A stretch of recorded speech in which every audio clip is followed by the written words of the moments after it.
1 Tawarikh 26. Para penunggu pintu dan para pejabat lain di antara orang Israel.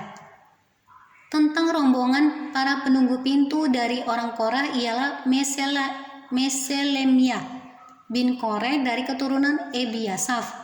Meselemia mempunyai anak-anak yakni Zakaria anak sulung, Yediael anak yang kedua, Zebaja anak yang ketiga, Yatniel anak yang keempat, Elam anak yang kelima, Yohanan anak yang keenam, Elioenai anak yang ketujuh.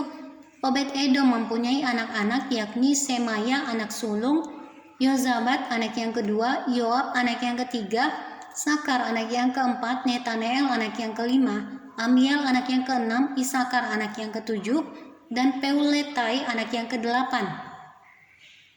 Sebab Allah telah memberkati dia. Bagi Semaya anak Obed Edom itu lahir anak-anak. Mereka memegang pemerintahan di antara puak mereka, sebab mereka itu adalah pahlawan-pahlawan yang gagah perkasa.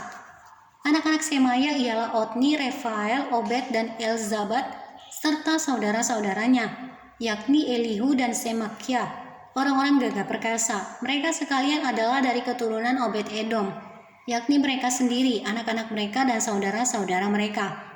Masing-masing orang yang gagah perkasa. Cakap untuk pekerjaan itu 62 orang jumlahnya dari Obed Edom, dan Meselemia mempunyai 18 orang anak dan saudara, orang-orang yang gagah perkasa.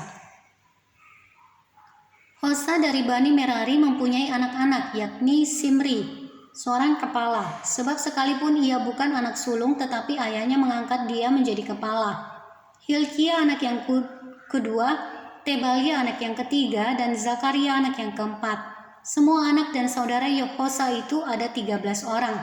Rombongan-rombongan para penunggu pintu itu yang dibagi menurut kepala kaum mempunyai tugas melayani di rumah Tuhan, sama seperti saudara-saudara sesuku mereka. Untuk setiap pintu gerbang mereka membuang undi menurut puak-puak mereka, baik puak yang kecil maupun puak yang besar. Undian untuk pintu timur jatuh pada Selemia. Selanjutnya mereka membuang undi bagi Zakaria anaknya, seorang penasehat yang berakal budi, lalu jatuhlah undiannya untuk pintu utara.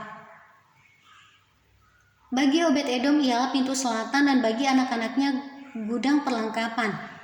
Bagi Supim dan Hosa ialah pintu barat beserta pintu gerbang Syalekhet di jalan raya tanjakan. Penjaga yang satu ditaruh berdampingan dengan penjaga yang lain. Di sebelah timur ada 6 orang setiap hari. Di sebelah utara ada 4 orang setiap hari. Di sebelah selatan ada 4 orang setiap hari. Tetapi pada gudang perlengkapan selalu ada 2 orang. Pada Parbar di sebelah barat, 4 orang di jalan raya, dan 2 orang pada Parbar.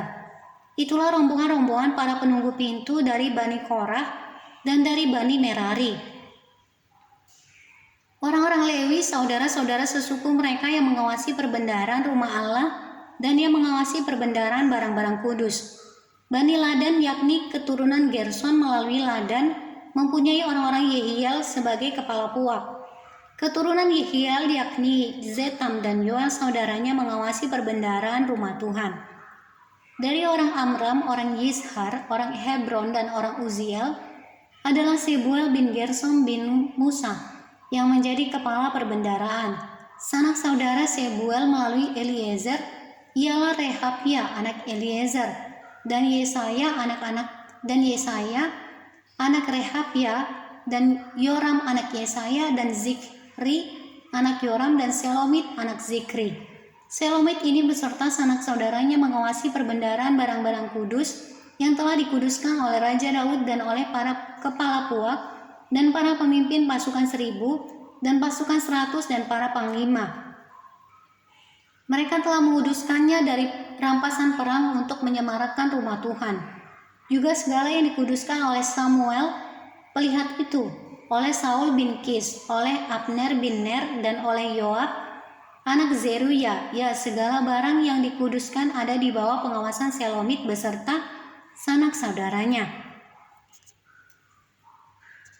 Dari orang Yisrael adalah Kenanya beserta anak-anaknya yang diserahi tugas luar di Israel, yaitu menjadi pengatur dan hakim. Dari orang Hebron adalah Hasabia, beserta sanak saudaranya. Orang-orang gagah perkasa 1.700 orang jumlahnya yang diserahi utusan pemerintahan Israel di sebelah barat Sungai Yordan dalam segala urusan untuk Tuhan dan segala pekerjaan untuk raja. Dari orang Hebron adalah Yeria yang menjadi kepala. Tentang orang Hebron mengenai keturunannya dan puaknya, dalam tahun ke-40 zaman pemerintahan Daud, diadakan penyelidikan tentang mereka. Dan ternyata bahwa di antara mereka ada pahlawan-pahlawan yang gagah perkasa. Di Yaezer Gilead, sanak saudara Yeria, orang-orang yang gagah perkasa, kepala-kepala puak ada 2.700 orang. Mereka ini diangkat Raja Daud mengawasi orang Ruben, orang Gad dan suku Manasye yang setengah itu dalam segala perkara untuk Allah dan segala perkara untuk raja.